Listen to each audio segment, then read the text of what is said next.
मी शंकर आहे. मेरठजवळ दिल्ली हायवेवर माझा एक छोटासा ढाबा आहे.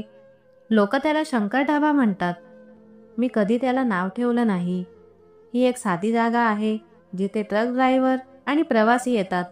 चहाच्या केटलमधून उठणारा धूर, डाळीच्या हंडीतून सुटणारा सुवास आणि तंदूरमधून निघणाऱ्या रोट्यांचा वास, हेच माझं जग आहे. सकाळपासून रात्रीपर्यंत मी लोकांची सेवा करत असतो. कोणी कथा सांगणारा भेटतो, तर कोणी शांतपणे जेवून निघत जातो. पण त्या रात्री जे घडलं त्याने माझं आयुष्य कायमचं बदलून टाकलं.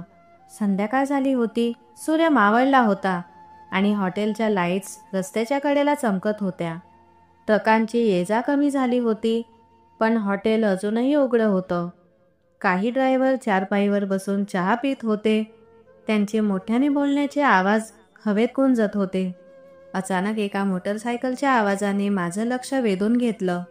एक तरुण मुलगा, वय वर्ष 20-22 असेल, मोटरसायकलवरून उतरला. त्याच्या मागे एक वृद्ध महिला बसली होती. तिची कंबर वाकलेली होती आणि चेहऱ्यावर वर्षानुवर्षांचा थकवा स्पष्ट दिसत होता. तिने एक जुनी साडी नेसली होती, जी कधी काळी पांढरी असावी, पण आता धूळ आणि उन्हाने तिचा रंग गेला होता. मुलाने त्या वृद्ध महिलेला हॉटेलच्या कोपऱ्यात ठेवलेल्या चारपाईवर बसवलं आणि माझ्याकडे आला. तो म्हणाला, "भाई, माझ्या आईची काळजी घ्या. मी मोटरसायकलचं पंक्चर बनवायला जातोय.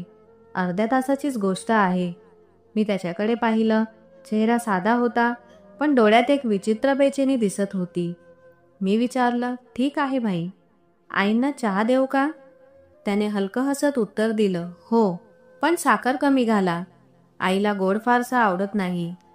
आणि तो अंधारात मोटरसायकल घेऊन निघून गेला. मी त्या वृद्धेकडे पाहिलं. ती शांत बसली होती, पण तिचे डोळे दरवाजावर खिळले होते. मी नोकराला चहा बनवायला सांगितलं आणि तिच्याजवळ बसलो. "आई, सगळं ठीक आहे ना?" मी विचारलं. तिने खोल श्वास घेतला आणि म्हणाली, "माझा मुलगा प्रकाश कुठे गेला? सकाळपासून आपण चाललोय. त्याने सांगितलं होतं की अर्धा तास लागेल." तिच्या आवाजात चिंता होती. जणू काही भीती तिच्या मनात घर करून बसली होती. मी तिला धीर दिला. "आई, काळजी करू नको. कदाचित दुकानात गर्दी असेल. तुम्ही थोडं विश्रांती घ्या. तो येईल." वेळ जात राहिला. हॉटेलवर प्रवासी आले गेले, जेवले, चहापाणी करून निघून गेले, पण प्रकाश परतला नाही. नंतर मला कळालं, तिचं नाव दीपिका आहे. तिची चिंता वाढत चालली होती. ती वारंवार उठून दरवाजापर्यंत जायची, रस्त्याकडे पाहायची आणि पुन्हा चारपाईवर येऊन बसायची. तिच्या डोळ्यात पाणी येऊ लागलं. ती रडत म्हणाली, "माझा प्रकाश माझं सगळं काही आहे. त्याला काही झालं तर मी..." ती वाक्य पूर्णही करू शकली नाही आणि अश्रूंमध्ये दडपून गेली. तिच्या आवाजातलं दुःख माझ्या मनाला भिडलं. मला माझ्या आईची आठवण झाली. मी 6 वर्षांचा होतो तेव्हा ती आम्हाला सोडून गेली. वडिलांनी सांगितलं होतं की ती आम्हाला टाकून दुसऱ्याबरोबर गेली, पण त्यांच्या बोलण्यात नेहमी काहीतरी रहस्य दडलेलं वाटायचं. मी आईबद्दल विचारलं की ते शांत व्हायचे किंवा विषय बदलायचे. तो जुना जखम माझ्या मनात दडलेलाच होता. दीपिकाजींच्या डोळ्यात तोच व्याकुळपणा पाहून माझं मन दडपलं. रात्रीचे 2 वाजले. हॉटेल जवळजवळ रिकामं झालं होतं. फक्त काही नोकर भांडी धुत होते, पण प्रकाशचा अजूनही पत्ता नव्हता. मी दीपिकाजींना म्हणालो, "आई, तुम्ही इथे एकट्या राहू शकत नाही. माझ्याबरोबर घरी चला. उद्या सकाळी आपण प्रकाशला शोधू." त्या थोडा वेळ संकोचल्या, पण माझ्या आग्रहामुळे त्या तयार झाल्या. मी हॉटेल बंद केलं आणि त्यांना मोटरसायकलवर बसवून घरी आणलं. माझं घर मेरठच्या छोट्या गल्लीत होतं. मी आणि माझे वडील तिथे राहायचो. घरी पोहोचलो तेव्हा मी दरवाजा ठोकला. वडील, जे रात्री नेहमी जागे असायचे, त्यांनी दरवाजा उघडला. त्यांच्या नजरा दीपिकाजींवर पडल्या आणि त्यांचा चेहरा फटकन पांढरा झाला. ते क्षणभर गप्प उभे राहिले. मग अचानक 2 पावलं पुढे जाऊन दीपिकाजींना बिलगले आणि रडू लागले. "दीपिका, कुठे होतीस तू?" त्यांच्या आवाजात वर्षानुवर्षांचा साचलेलं दुःख. मी थक्क झालो. "बाबा, ही कोण?" माझ्या आवाजात राग आणि गोंधळ होता. वडिलांनी माझ्याकडे पाहिलं. त्यांच्या डोळ्यात पाणी दाटलं होतं. शंकर, ही तुझी आई आहे. माझा मेंदू सुन्न झाला. आई? ती आई जी आम्हाला सोडून गेली होती? ती आई जिच्याबद्दल बाबांनी कधीच नीट काही सांगितलं नव्हतं. दीपिकाजी माझ्याकडे पाहत होत्या. त्यांच्या डोळ्यात वेदना होती, पण त्याच वेळी एक विचित्र प्रकाशही. शंकर, माझा मुलगा, त्यांनी हळू आवाजात म्हटलं आणि आपले हात माझ्याकडे पुढे केले. मी मागे सरकलो. नाही, हे होऊच शकत नाही. तुम्ही तर आम्हाला सोडून गेल्या होतात. माझं मन राग आणि दुःखाने भरून गेलं होतं. बाबांनी मन खाली केलं. शंकर, ती माझी चूक होती. मीच तिला घरातून बाहेर काढलं होतं. तुझ्या आईने कधी आपल्याला सोडण्याचा विचार केला नव्हता. त्या रात्री आम्ही तिघही जागे होतो. दीपिकाजी म्हणजे माझ्या आईने तिची कहाणी सांगितली. ती एक साधी मुलगी होती. बाबांशी लग्न झाल्यावर ती या मेरठच्या त्याच गल्लीत राहत होती जिथे आपण राहतो. पण बाबांचे भाऊ, ज्यांना जमिनी प्रॉपर्टीचा लोभ होता, त्यांनी आईविरुद्ध खोटं पसरवलं. त्यांनी बाबांना सांगितलं की आईचा कोणाशी तरी संबंध आहे. बाबांना तेव्हा राग अनावर झाला आणि त्यांनी आईला घराबाहेर काढलं. मी तेव्हा फक्त 7 वर्षांचा होतो आणि माझी बहीण 4 वर्षांची. आई आम्हाला सोडून गेली नव्हती. तिला जबरदस्ती हाकलण्यात आलं होतं. त्यानंतर आईने एकटेच आयुष्य काढलं. लोकांच्या घरी काम केलं आणि प्रकाशला वाढवलं. प्रकाश, माझा सावत्र भाऊ, जो तिच्या दुसऱ्या लग्नातून झाला होता. पण प्रकाश कुठे होता? त्याचं अचानक गायब होणं हे एक नवीन कोडं होतं. रात्र सरली, पण माझं मन अस्वस्थ होतं. आईच्या परतीने माझ्या जुन्या जखमा पुन्हा उघडल्या होत्या आणि प्रकाशच्या बेपत्ता होण्याने एक नवीन भीती जन्माला आली होती. तो खरंच पंक्चर बनवायला गेला होता का? की त्यामागे अजून काही गुपित लपलेलं होतं? रात्र गडद झाली होती, पण माझ्या डोळ्यात झोप नव्हती. घराच्या छोट्या अंगणात, जिथे एक जुनं निंबाचं झाड होतं, मी, बाबा आणि आई बसलो होतो. चंद्राची फिकट प्रकाशकिरणे अंगणात पसरली होती आणि आईच्या डोळ्यात अजूनही तेच वर्षानुवर्षांचे दुःख दाटलेले होते. मी अजूनही या घटनेतून सावरलो नव्हतो. संध्याकाळपर्यंत जी स्त्री मला अनोळखी वाटत होती, तीच माझी आई आहे हे पचवणं कठीण होतं. आणि प्रकाशाच्या बेपत्ता होण्याची भीती माझ्या मनात एक नवीन ज्वाला पेटवत होती. तो कुठे गेला होता? त्याला खरंच काही झालं होतं का? शंकर बेटा, मला माफ कर, आईने हळू आवाजात म्हटलं. त्यांच्या आवाजात प्रेम होतं. जणू प्रत्येक शब्द हृदयातून उमटत होता.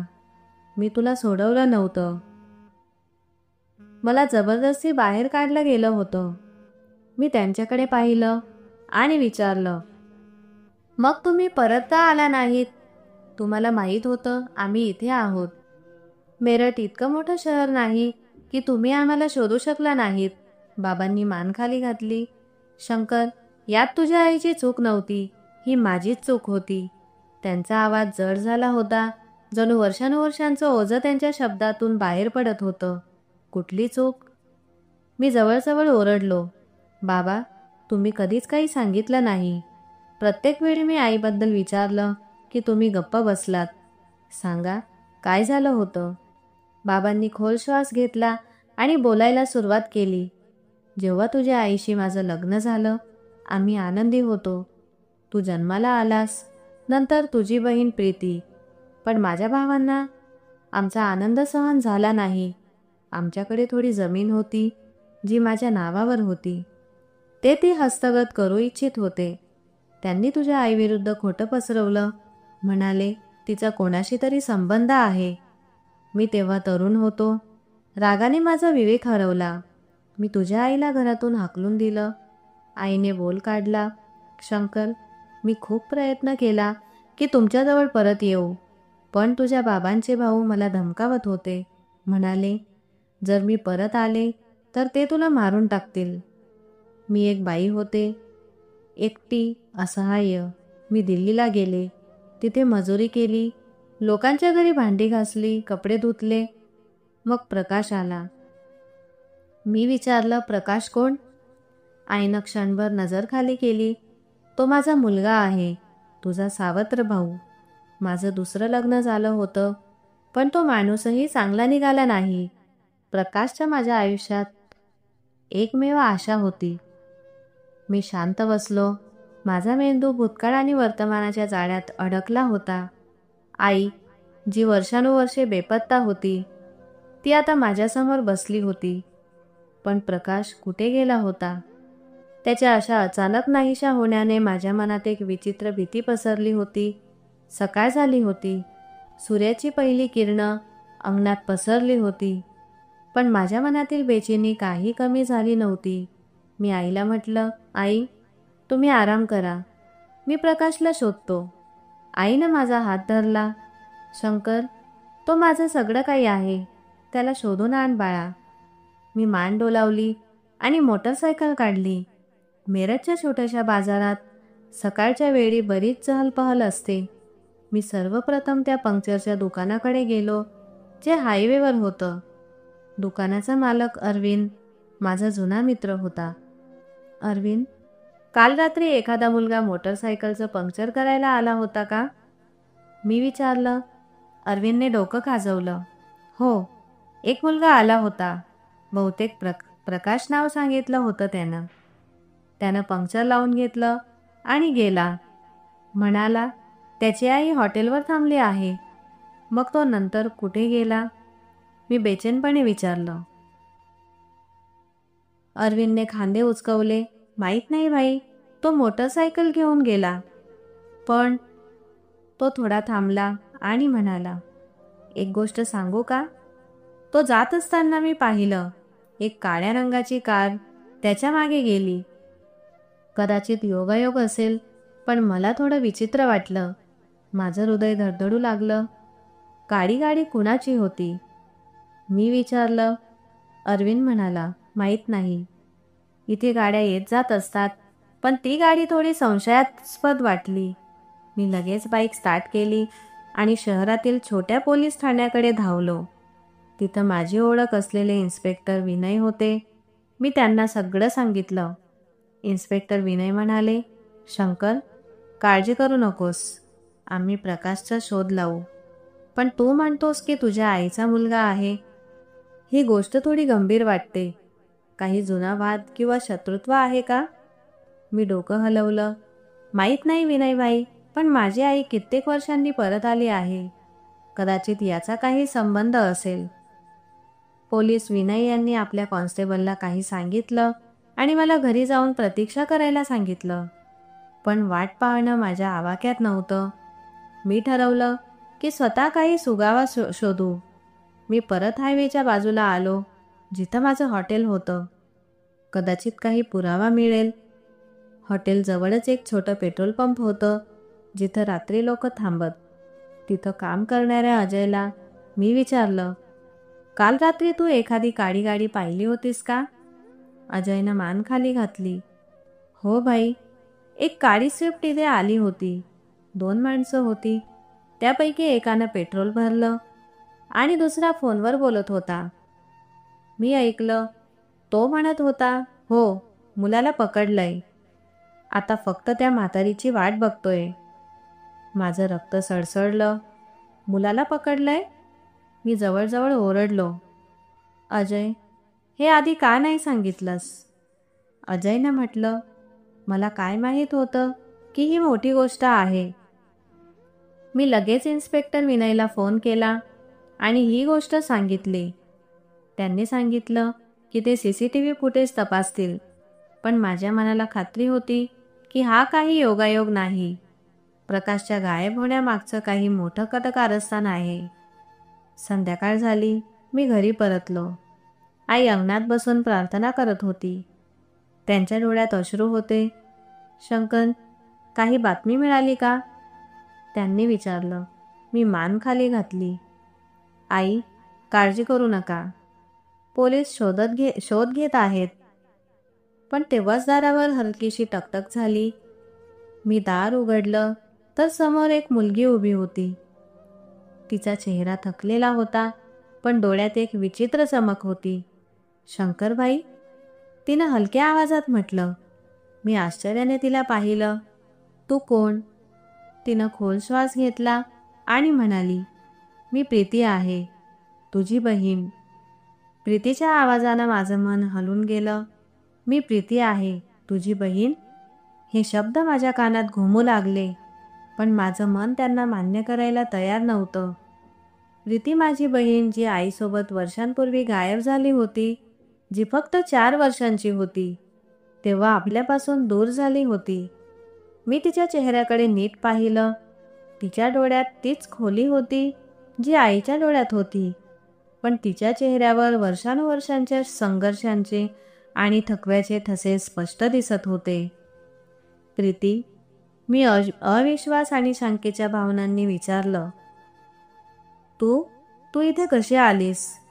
आई अंगणात बसून प्रार्थना करत होती. अचानक ती उठली. प्रीती, माझी मुलगी. तिच्या आवाजात वेदना आणि आनंदांचा एक विलक्षण संगम होता.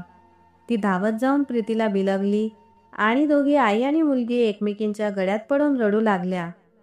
वडील, जे एका कोपऱ्यात शांत बसले होते, तेही उठले. त्यांचा चेहरा पांढरा फटक पडला होता. प्रीती, तू जिवंत आहेस? त्यांचा आवाज थरथरत होता. मी रागाने वडिलांकडे पाहिले. हे सगळं काय चाललंय? आधी आई आणि आता प्रीती. तुम्ही मला काहीच का नाही सांगितलं? प्रीती आईपासून दूर होत माझ्याकडे पाहू लागली. शंकर भाऊ, ही एक लांब कहाणी आहे, पण मी इथे प्रकाशमुळे आले. प्रकाश? माझं हृदय धस्स झालं. तू प्रकाशला ओळखतेस? तो कुठे आहे? प्रीतीने एक खोल श्वास घेतला. तो धोक्यात आहे आणि त्याच्या गायब होण्याचा संबंध आपल्या भूतकाळाशी आहे. आम्ही सगळे अंगणातून उठून आत गेलो. आईने प्रीतीला पाण्याचा ग्लास आणून दिला आणि आम्ही सगळे तिच्या जवळ बसलो. प्रीतीने आपली कहाणी सुरू केली. जेव्हा आईला घरातून बाहेर काढलं, तेव्हा मी फक्त 4 वर्षांची होते. मला काही कळत नव्हतं. आई मला दिल्लीला घेऊन गेली आणि तिथे मजुरी करू लागली. पण जेव्हा मी 7 वर्षांची झाले, तेव्हा गावातून काही लोक आले. ते वडिलांचे चुलत भाऊ होते. त्यांनी मला जबरदस्तीने आईपासून वेगळं केलं. म्हणाले की मला चांगलं आयुष्य देतील. पण खरी गोष्ट अशी होती की ते जमिनीच्या वादाला संपवू इच्छित होते. त्यांनी विचार केला की जर मी त्यांच्या ताब्यात राहिले तर आई कधीच जमिनीवर दावा करणार नाही. आईच्या डोळ्यातून अश्रू वाहू लागले. माझी प्रीती, माझी मुलगी, मी तुला शोधण्यासाठी खूप प्रयत्न केले, पण ते लोक मला तुझ्यापर्यंत पोहोचू देत नव्हते. प्रीतीने आईचा हात धरला. आई, मला माहीत आहे, पण मी लहानपणापासून त्यांच्या घरात कैद होती. जेव्हा मी मोठी झाले, तेव्हा त्यांच्याविरुद्ध बंड केलं. मी दिल्लीला पळून गेले आणि स्वतःचं आयुष्य उभारलं. एका शाळेत शिक्षिका झाले, पण काही महिन्यांपासून मला समजलं की प्रकाश धोक्यात आहे. कसं? मी बेचैनपणे विचारलं. प्रकाशचा या सगळ्यांशी काय संबंध आहे? प्रीतीने क्षणभर थांबून सांगितलं. प्रकाशला कळलं होतं की आपली जमीन जी वडिलांच्या भावांनी बळकावली होती, ती खरं तर आईच्या नावावर आहे. तो ती परत मिळण्याचा प्रयत्न करत होता. त्याला काही कागदपत्र मिळाली होती जी सिद्ध करतात की जमीन आईची आहे. पण चुलत्यांच्या मुलांना याची खबर लागली. माझं डोकंच फिरलं. म्हणजे तू असं म्हणतेस की प्रकाशचं गायब होणं काही अपघात नाही? नाही. प्रीतीने मान खाली घातली. त्यांनीच प्रकाशचं अपहरण केलं आहे. प्रीतीच्या शब्दांनी मला हादरवून टाकलं. प्रकाश, माझा सावत्र भाऊ, ज्याला मी नीट ओळखतही नव्हतो. तो आपल्या जुन्या कौटुंबिक वादामुळे धोक्यात सापडला होता. मी प्रीतीला विचारलं, तुला कसं माहीत की त्याचं अपहरण झालंय? प्रीतीने आपली बॅग उघडली आणि काही कागदपत्र बाहेर काढली. हे बघ, ही तीच कागदपत्र आहेत जी प्रकाशला मिळाली होती. त्याने मला 2 आठवडे आधी फोन केला होता. म्हणाला होता की तो आईसोबत मेरठला जातोय. त्याला वाटलं होतं की कागदपत्र न्यायालयात दाखवून जमीन परत मिळवता येईल. पण काल रात्री जेव्हा तो गाडीला पंक्चर लावायला गेला होता, तेव्हा मला एका अनोळखी माणसाचा फोन आला. त्याने सांगितलं की आपण जर जमिनीवरील दावा सोडला तरच प्रकाशला सोडतील. आईने अचानक डोकं वर केलं. माझा प्रकाश? तो कुठे आहे प्रीती? मुली, तू मला आधी का नाही सांगितलंस? आई, मी स्वतःच त्याला शोधत होते, पण मला जेव्हा कळालं की तू शंकरभावाच्या हॉटेलमध्ये आहेस तेव्हा मी लगेच इथे आले. मी प्रीतीकडे पाहिलं. मग आता काय करू? पोलिसांना सांगूया का? प्रीतीने मान डोलावली. पोलीस मदत करू शकतात, पण आपण स्वतःही काहीतरी केलं पाहिजे. चुलत्यांच्या मुलांनी रणजित नावाच्या गुंडाला हे काम दिलं होतं. तो मेरठमध्येच राहतो. रणजित? वडील दचकले. तो तर मेरठचा सगळ्यात मोठा बदमाश आहे. त्याच्या हातून काहीही होऊ शकतं. मी ठरवलं की आता वाट पाहणं शक्य नाही. प्रीती, तू माझ्यासोबत चल. आपण रणजितच्या अड्ड्यावर जाऊ. आईने माझा हात घट्ट धरला. शंकरबाळा, धोका आहे. ते लोक दया करणार नाहीत. आई, मी ठामपणे म्हणालो. प्रकाश माझा भाऊ आहे. मी त्याला असं सोडू शकत नाही. रात्रीचे 9 वाजले होते. प्रीती आणि मी बाईकवरून मेरठच्या त्या भागाकडे निघालो जिथे रणजित राहत होता. रणजितचं ठिकाण एक जुनं गोदाम होतं, जे हायवेपासून थोडं लांब सुनसान जागी होतं. प्रीतीने सांगितलं की तिला एका मैत्रिणीकडून या ठिकाणाचा पत्ता मिळाला होता. आम्ही मोटरसायकल एका कोपऱ्यात थांबवली आणि पायी गोदामाकडे निघालो. अंधारात गोदामाच्या लाईट्स हलक्या हलक्या चमकत होत्या. आम्ही हळूच खिडकीतून आत डोकावलो. आत 3 माणसं बसलेली होती आणि त्यांच्यासमोर प्रकाश हातपाय बांधून जमिनीवर पडला होता. त्याचा चेहरा जखमी झाला होता, पण तो जिवंत होता. पण काश, प्रीती हळूच म्हणाली. पण मी तिला शांत केलं. आपण एकटे यांच्याशी लढू शकत नाही. आपल्याला पोलिसांना बोलवावं लागेल. मी कुजबुजून सांगितलं. पण तेवढ्यात एक कडक आवाज आला. कोण आहे तिथे? आम्ही पाहिलं तर रणजित आमच्याकडे येत होता. त्याच्या हातात पिस्तूल होतं. मी प्रीतीचा हात धरला आणि त्याला ओढून पळायला लागलो. आम्ही एका गलीत लपलो, पण रणजितचे माणसं आमच्या मागावर होते. पळ, मी प्रीतीला म्हटलं आणि आम्ही अंधारात धावू लागलो. अंधारात आमच्या श्वासांचा आवाज गल्लीत घुमत होता. रणजित आणि त्याचे माणसं आमच्या मागे होते आणि प्रत्येक क्षणी धोका वाढत होता. प्रीतीचा हात माझ्या हातात होता आणि आम्ही मेरठच्या अरुंद गल्लीतून पळत होतो. माझं हृदय जोराने धडधडत होतं, पण प्रकाशची जखमी अवस्था पुन्हा पुन्हा माझ्या डोळ्यांसमोर येत होती. तो माझा सावत्र भाऊ होता, पण त्या क्षणी तो मला माझा स्वतःचा रक्ताचा वाटत होता. शंकर भाऊ, आपण काय करू? प्रीतीने विचारलं. पोलिसांना फोन करतो, मी म्हणालो आणि एका कोपऱ्यात लपून माझा फोन काढला. इन्स्पेक्टर विनयचा नंबर डायल करून सगळी गोष्ट सांगितली. इन्स्पेक्टर, प्रकाश एका गोदामात आहे. रणजितने त्याला कैद केला आहे. आमचा पाठलाग सुरू आहे. तुम्ही लवकर या. विनयने त्वरित उत्तर दिलं. शंकर, तुम्ही सुरक्षित जागी लपून बसा. आम्ही 10 मिनिटात येतो. आम्ही एका जुन्या दुकानामागे आसरा घेतला. रणजितच्या माणसांचे आवाज अजूनही ऐकू येत होते, पण ते आम्हाला शोधू शकले नाही. प्रीती हळूच म्हणाली, भाऊ, जर प्रकाशला काही झालं तर आई हे सहन करू शकणार नाही. मी तिचा हात घट्ट धरला. प्रीती, आपण त्याला वाचवू. फक्त धैर्य ठेव. 10 मिनिटांनी पोलिसांच्या गाड्यांचे आवाज गल्लीवर घुमले. इन्स्पेक्टर विनय आणि त्याचे कॉन्स्टेबल गोदामाला वेढा घालून उभे राहिले. मी आणि प्रीती लपून सगळं बघत होतो. पोलिसांनी गोदामावर धाड टाकली आणि काही मिनिटात रणजित आणि त्याचे 2 माणसं हातखंड्यात जखडले गेले. मी आणि प्रीती गोदामात पळून गेलो. प्रकाश अजूनही जमिनीवर पडलेला होता. त्याचे हातपाय बांधलेले होते. त्याचा चेहरा जखमी होता, पण तो शुद्धीत होता. प्रकाश, प्रीती किंचाळली आणि त्याला मिठी मारली. मी त्याचे दोर कापले. प्रकाश, ठीक आहेस ना तू? माझ्या आवाजात बेचैनी होती. त्याने कमजोर हास्य दिलं. भाऊ, तू कोण? मी शंकर आहे, मी म्हणालो. तुझा भाऊ. प्रकाश माझ्याकडे आश्चर्याने पाहू लागला, पण त्याआधी प्रीतीने त्याला आधार दिला आणि आम्ही त्याला बाहेर आणलं. पोलिसांनी प्रकाशला लगेच हॉस्पिटलमध्ये पोहोचवलं आणि रणजितला ताब्यात घेतलं. हॉस्पिटलमध्ये प्रकाशच्या जखमांवर उपचार झाले. जखमा खोल नव्हत्या, पण तो थकून गेला होता. आई आणि वडीलही हॉस्पिटलमध्ये पोहोचले. आई प्रकाशला पाहून त्याच्याशी बिलगून रडू लागली. माझा मुलगा, माझा प्रकाश, तू ठीक आहेस ना? प्रकाशने आईचा हात धरला. आई, मी ठीक आहे. पण ते कागदपत्र ते हिसकावून घ्यायला आले होते. इन्स्पेक्टर आमच्याकडे आले. शंकर, रणजितने सगळं कबूल केलं आहे.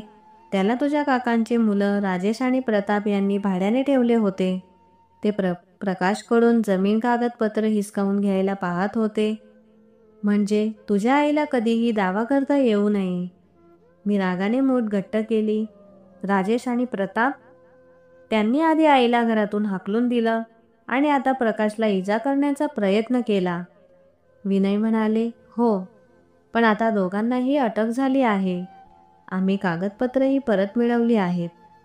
जमीन कायदेशीररित्या तुझ्या आईची आहे.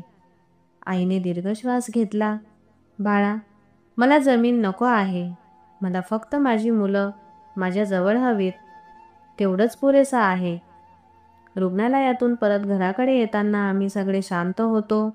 प्रकाश आता बरा होता आणि प्रीती त्याच्या शेजारी बसली होती. वाटेत वडिलांनी म्हटले, आरती, मी तुझ्यावर खूप अत्याचार केला. तू मला कधीच माफ करू शकणार नाहीस का? आईने वडिलांकडे पाहिले. वाटेत वडिलांनी म्हटले, मी तुझ्यावर खूप अत्याचार केला. तू मला कधीच माफ करू शकणार नाहीस का? आईने वडिलांकडे पाहिले. तिच्या डोळ्यात वेदना होत्या, पण त्यात एक अजबसा दिलासा देखील होता. आई म्हणाली, जे झालं ते झालं. आता आपण सगळे एक आहोत. घरी पोहोचल्यावर आम्ही सगळे अंगणात बसलो.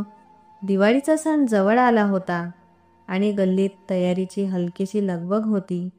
आईने प्रकाश आणि प्रीतीला जवळ घेतले. माझ्या लेकरांनो, आता आपण कधीच वेगळे होणार नाही. मी शांतपणे आईकडे पाहत होतो. वर्षानुवर्षांचं दुःख आणि विरह आता संपला होता. पण माझ्या मनात एक प्रश्न अजूनही होता. आई, तू इतकं सगळं कसं सहन केलंस? आईने हसून उत्तर दिलं, बाळा, आई आपल्या लेकरांसाठी काहीही सहन करू शकते. तू, प्रीती आणि प्रकाश, तुम्ही तिघे माझी ताकद आहात. काही आठवड्यांनंतर न्यायालयाने जमिनीचा निर्णय आईच्या बाजूने दिला. पण आईने ती जमीन विकली आणि त्या पैशांनी एक लहानशी शाळा उघडायचं ठरवलं, जिथे प्रीती मुलांना शिकवू लागली. प्रकाशही बरा झाल्यावर त्याने पुन्हा आपलं शिक्षण सुरू केलं. त्याला अभियंता व्हायचं होतं आणि त्याच्या डोळ्यात नवी चमक दिसत होती. मी माझ्या हॉटेलवर परतलो. पण आता ती जागा फक्त एक हॉटेल नव्हती. ती माझ्या आईची पुनरागमनाची साक्ष होती. माझ्या कुटुंबाच्या पुनर्मिलनाची कहाणी होती. दररोज रात्री जेव्हा प्रवासी येत आणि चहा घेत बसत, तेव्हा मी विचार करायचो की आयुष्य किती अजब आहे. एका रात्रीने माझी सगळी दुनिया बदलून टाकली होती. आमचं कुटुंब, जे वर्षानुवर्ष तुटलेलं होतं, ते पुन्हा एकत्र आलं होतं. आईचं बलिदान, प्रीतीचं धाडस आणि प्रकाशची मेहनत यांनी आम्हाला एक नवीन आशा दिली. चुलत्याच्या मुलांना त्यांच्या गुन्ह्याची शिक्षा मिळाली आणि आम्ही नवी जिंदगी सुरू केली. दिवाळीच्या दिवशी जेव्हा आम्ही सगळ्यांनी मिळून पूजा केली, माझ्या मनात एक शांती होती. सगळं संपलं नव्हतं, तर एक नवी सुरुवात झाली होती. ही गोष्ट होती एका साध्या माणसाची, शंकरची, ज्याने आपल्या कुटुंबाच्या वेदना आणि एकटेपणा सहन केला, पण शेवटी त्याला न्याय मिळाला. मेरठचं ते छोटंसं हॉटेल, जे कधी फक्त प्रवाशांनी भरलेलं असायचं, आता एक असं ठिकाण बनलं होतं जिथे एक कुटुंब पुन्हा भेटलं होतं. आईच्या प्रार्थना, प्रीतीचं धाडस आणि प्रकाशची मेहनत यांनी आम्हाला शिकवलं की प्रेम आणि सत्याच्या पुढे कोणतीही साजिश किंवा कट टिकू शकत नाही. तर मित्रांनो, तुम्हाला ही कथा कशी वाटली कमेंट करून जरूर सांगा. आणि कथा आवडली असेल तर तिला लाईक करा आणि आपल्या मित्रांसोबत शेअर करा. अशाच नवीन आणि रोचक गोष्टींसाठी आमच्या चॅनलला सबस्क्राईब करा आणि हो, बेल आयकॉन दाबायला विसरू नका, जेणेकरून आमची कोणतीही गोष्ट तुम्ही मिस करू नका. आपण पुन्हा भेटूया एका नवीन कथेसह. धन्यवाद.